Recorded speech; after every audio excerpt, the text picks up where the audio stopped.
Welcome to the great Warwickshire town of Stratford-upon-Avon, the world-famous hometown of none other than the bard himself, William Shakespeare. Today a magnet for visitors from all over the planet, Stratford is absolutely dominated by Shakespeare's legacy, with the town home to an array of captivating historical sites that tell us the story of the great playwright's life and works. But on this walk around the heart of Stratford, we'll discover more than just the story of Shakespeare, as we dive into the heritage of his hometown, which has existed for the best part of 1300 years. But first off, we of course begin with Mr. Shakespeare, thought to be the greatest writer in the history of the English language. Here, we see a brand new sculpture of the Bard, installed in 2020 on Henley Street here, where William Shakespeare was born back in 1564. Henley Street is one of the oldest streets in town, but has recently been significantly modernised, given that this is the place that tourists come for all things Shakespeare in Stratford-upon-Avon. Although there are a number of landmarks related to the playwright's life in the town all over Stratford, it's here where his famous legacy began. The building before us is the house in which William Shakespeare was born in April of 1564. Many say that Shakespeare's birthday that year was the 23rd of April, St. George's Day, although there's no official record for this, although he was baptised 3 days later on the 26th. You'll forgive the temporary scaffolding that's helping to preserve this house, which is thought to have been built nearly 500 years ago in the mid-16th century. Today adorned with the Shakespeare family crest above the front door, it's thought that, at the time of Shakespeare's birth, his father John Shakespeare was actually renting this property, which was a fairly substantial residence for the period. After Shakespeare grew up and had a family of his own, he lived in a house a few streets away from here, but his birthplace, which had come into the family's ownership, was later passed on to him after his father died. Now just next door to Shakespeare's iconic birthplace is the Shakespeare Centre, a rather more modern building of 1964 that serves as the offices for the Shakespeare Birthplace Trust, who are responsible for the preservation of the many fascinating Shakespeare landmarks we'll see on our walk around Stratford. The Shakespeare Centre here is today used for exhibitions and studies on all things Shakespeare, and it's one of the many examples that you'll find in Stratford of a town which has cornered an important piece of local heritage and celebrated it to the full. You'll find references to the Bard on every corner of this Warwickshire town of just over 30,000 people, including this statue here at the top of Henley Street. This is the Jester, unveiled in 1994, and which depicts the merry court jester Touchstone, who appears in Shakespeare's comedy As You Like It. As You Like It may not be as iconic as the likes of Hamlet, Romeo and Juliet or King Lear, but the play is well known for some of the monologues spoken by one of its main characters, the melancholy Jacques, who in Act 2 of the play famously proclaims, "All the world's a stage." The phrase is one of many iconic Shakespeare quotes that have endured in English literature to this day. Others, of course, including the classic "To be or not to be" soliloquy from Hamlet, and "All that glitters is not gold" from The Merchant of Venice. But as well as grandiose quotations, Shakespeare, famously playful and inventive with the English language, is known to have coined countless turns of phrase that we still use in everyday parlance. Just a few examples of phrases coined by Shakespeare in his plays include breaking the ice, which was first used in The Taming of the Shrew, the be-all and end-all from Macbeth, love is blind from The Merchant of Venice, and even wild goose chase, which was in Romeo and Juliet. But as we pass by the Bard's birthplace once again, it's thought that most, if not all, of Shakespeare's 39 known plays weren't penned here in his hometown of Stratford, but rather in the big city of London, to where he moved in his 20s. Looking at a map of England, we can see that Stratford-upon-Avon is located a good 91 miles to the northwest of London, and is much closer to the city of Birmingham and Warwick, the county town of Warwickshire here. But while it's close to many major settlements in England's Midlands, Stratford is one of the southernmost towns in the Midlands, sitting just on the northern edge of the Cotswolds that stretch across south-central England. In Shakespeare's day, nearby Birmingham was simply a market town, and so London was the place to be in the world of theatre. As for exactly how, why, or when William Shakespeare left Stratford for London, it's difficult to tell, but the first mention of the playwright in the capital came in 1592. However, while the bard went on to be one of London's most celebrated writers, by no means did he abandon Stratford. Before departing for London, Shakespeare had married Anne Hathaway in 1582, and had 3 children by 1585. As such, the Shakespeare family was solidly based here in Stratford, and so William lived the vast majority of his life split between this town and London, travelling back and forth between the two places regularly. Continuing along Henley Street, we'll now make our way towards Stratford's beautiful High Street, on which we'll find a number of houses and buildings that Shakespeare and his family occupied during their time in Stratford. Just off Henley Street, meanwhile, we find the characterfully narrow Cook's Alley, thought to be the oldest alleyway that still exists in Stratford. In the time of Shakespeare, there were countless back alleys just like this, darting in between the houses of the town, but all but this one have long since vanished. Now, after a successful career in London, Shakespeare spent his final moments here in Stratford, before his death on his supposed 52nd birthday, the 23rd of April 1616. He was buried inside the parish church, Holy Trinity, which we'll see at the end of our walk through Stratford today. But for the moment, let's park the life story of William Shakespeare, Stratford-upon-Avon's most famous resident, and consider the tale of the town where he grew up and lived.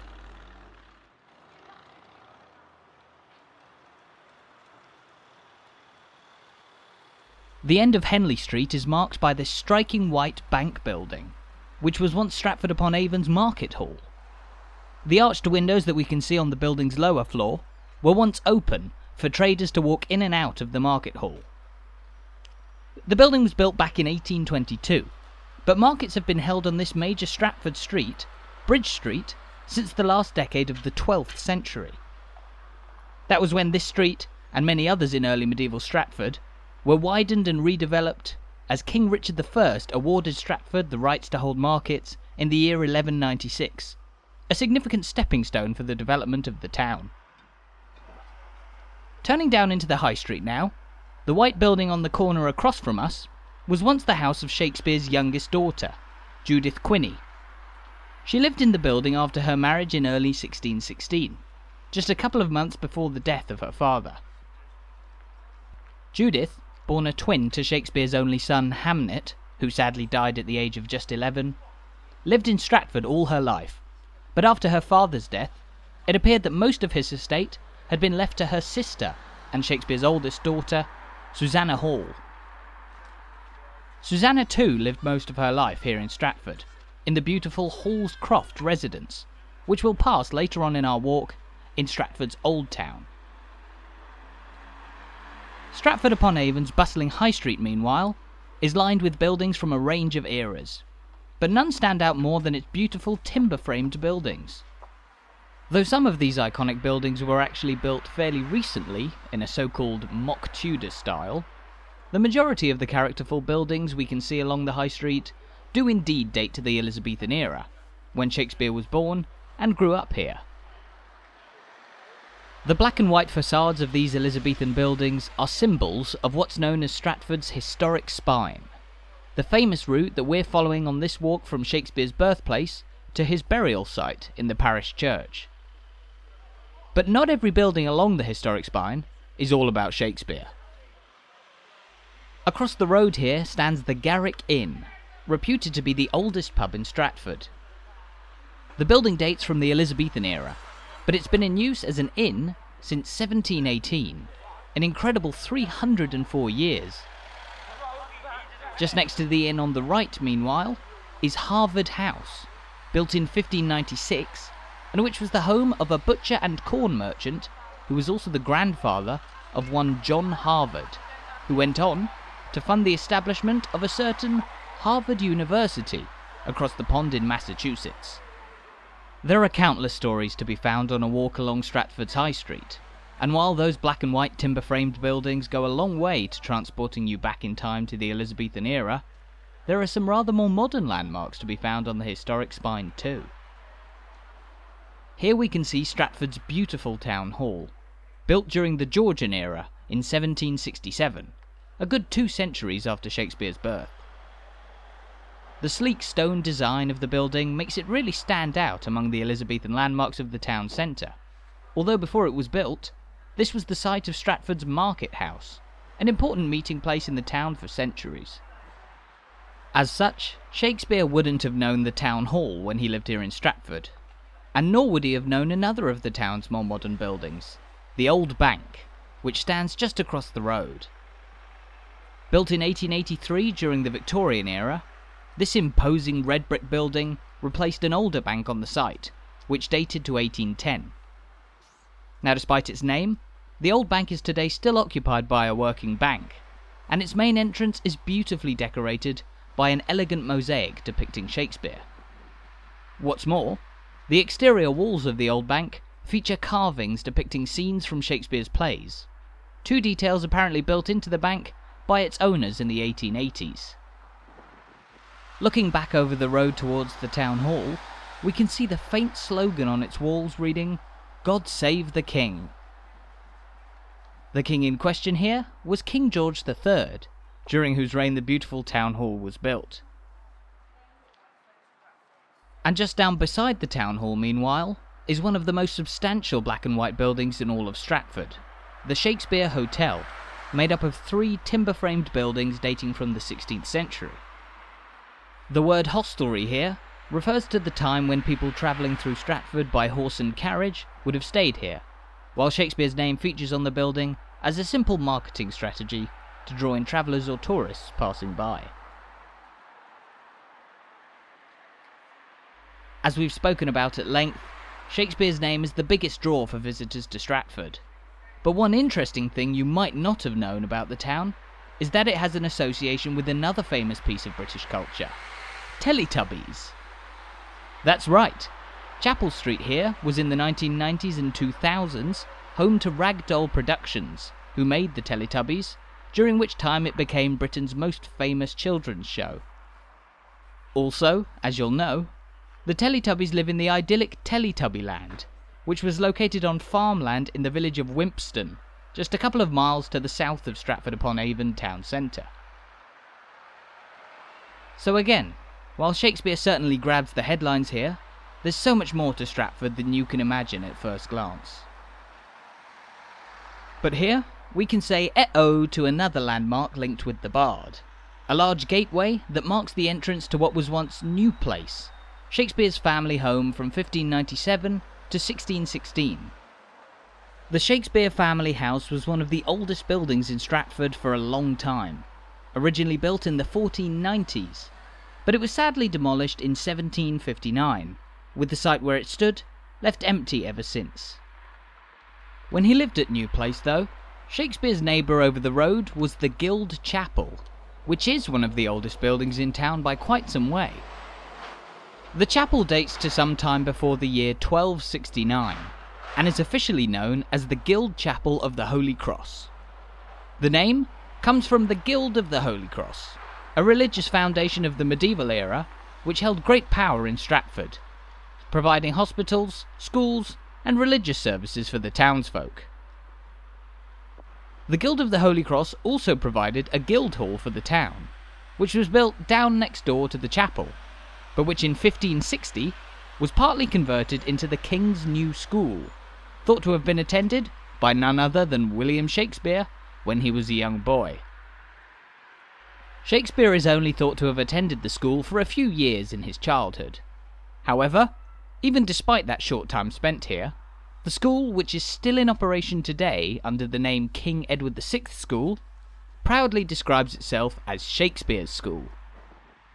And yes, while it may seem a little bit Hogwarts to the outsider, the school does still use this 15th century Guildhall, along with a range of newer buildings that cater to its more than 700 pupils.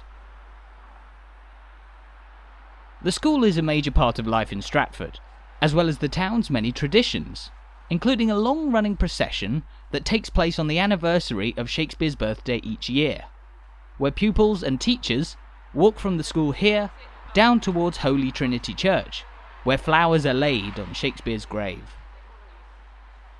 We'll be following that same route as we continue our walk along Stratford's historic spine, which will lead us towards the site of Shakespeare's grave in the historic parish church by the mighty River Avon in just under 10 minutes' time.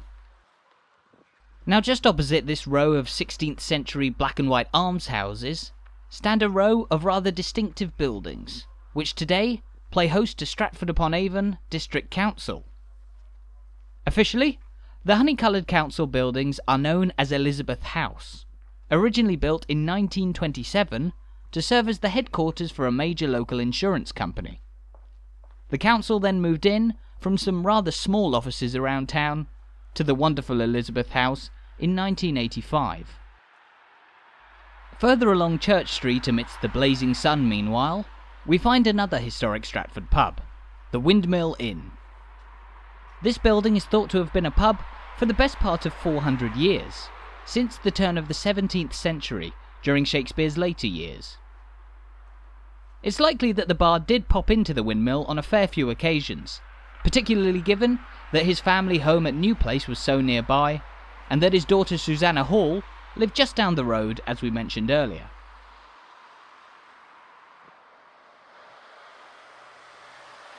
Susanna Hall and her husband's house is located in what is today known as Stratford's Old Town, a more sparsely populated area of town that leads towards the parish church and Shakespeare's grave. Here at the end of Church Street, the Elizabethan buildings of Stratford's historic spine begin to thin out a little, and across the road we can see a rather more modern example of local architecture, the former Trinity College School, which was built in the 1870s. The grand Victorian-era school building is surrounded by mostly residential properties dating from a range of different time periods. Just across the road here, for example, is a former house built around 1690 and which was extended and modified during Britain's Georgian era and is nowadays used by another school in town. A number of the houses that we can see along the street here do indeed date from the Georgian era, a time of majestic townhouses that remain distinctive in cities and towns across the country. But some are simply Georgian-style facades placed on top of much older buildings. Before the oldie-woldy timber-framed style of architecture gradually came back into fashion from the Victorian era, it was common practice to simply cover over older houses with new, stylish frontages. But thankfully, there still remain many pure examples of historic timber houses to be seen. Here we're passing by Hall's Croft, famously the home of William Shakespeare's daughter, Susanna Hall, and her husband, a doctor named John Hall. The pair married in 1607, and lived here for the best part of a decade, before they moved in together to New Place, the old Shakespeare family home, which William had left to Susanna in his will. Now, as we've mentioned, this rather quiet part of Stratford is known as the Old Town. But why exactly is that the case? Well, while the part of Stratford we've been walking through so far is certainly very old, this area by the river and church was the heart of what was once the small village of Stratford. A fairly nondescript Warwickshire village, Stratford existed from the time of its founding in the 7th century AD by the Saxons, and remained a small settlement until the 12th century, when the widespread development of the town that we mentioned, with the widening of streets and the granting of a royal charter, transformed Stratford into a town with well over 1,000 residents. Much of that development took place on the High Street and around Bridge Street, but this part of town retains the image of a small countryside village, complete with this peaceful little green, on which we can see Stratford's First World War Memorial, unveiled in 1922. Now, while we've been walking right through the core of Stratford's history by way of its famous historic spine, there are a number of landmarks and sites that sit outside the scope of that iconic route, but which still play a part in Stratford's history. We won't quite have time today to visit all of the landmarks to be found in this town, but Stratford is home to countless more highlights to take in if you're visiting for a full day or even longer. The Shakespeare Memorial fountain on the town's historic marketplace is one such famous spot, while by the river back towards Bridge Street stands the immense Royal Shakespeare Theatre, the much-developed home of the Royal Shakespeare Company, that stages performances before a capacity crowd of over 1,000 people. But if there's one landmark that you absolutely can't miss on a visit to Stratford-upon-Avon, it's the town's iconic parish church, Holy Trinity.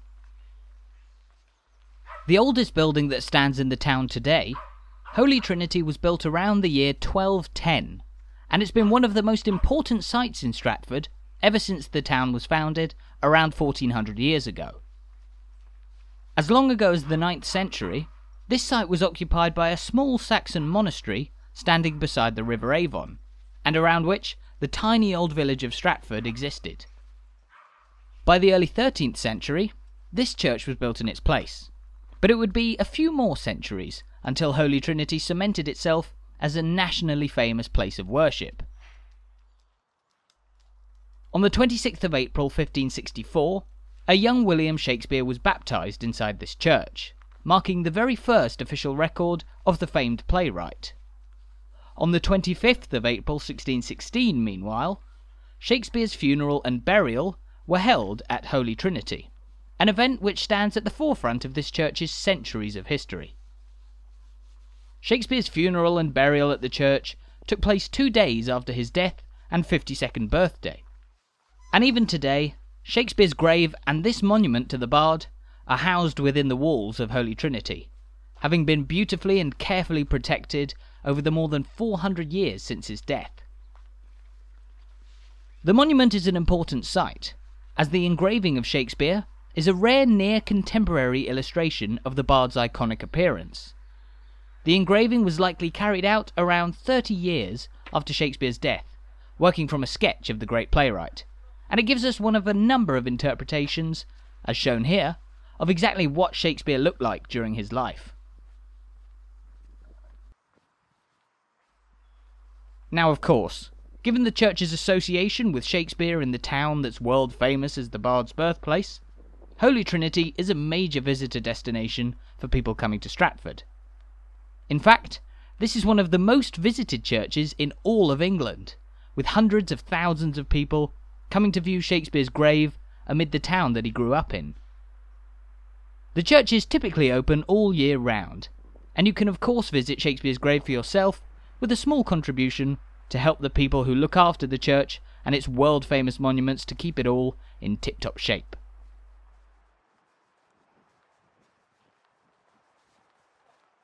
Resplendent under the winter sun, with its gorgeous exterior, Holy Trinity is a magnificent landmark that sits just outside the heart of town, but at the very core of Stratford's heritage.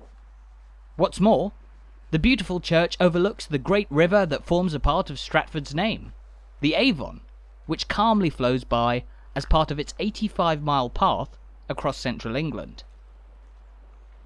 The River Avon here is often known as Shakespeare's Avon, as it's one of a number of river Avons to be found in England.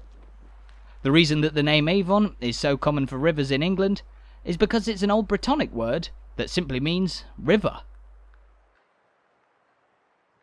Throughout his life, Shakespeare would have almost certainly taken many a walk along the picturesque Avon, just as we're doing today.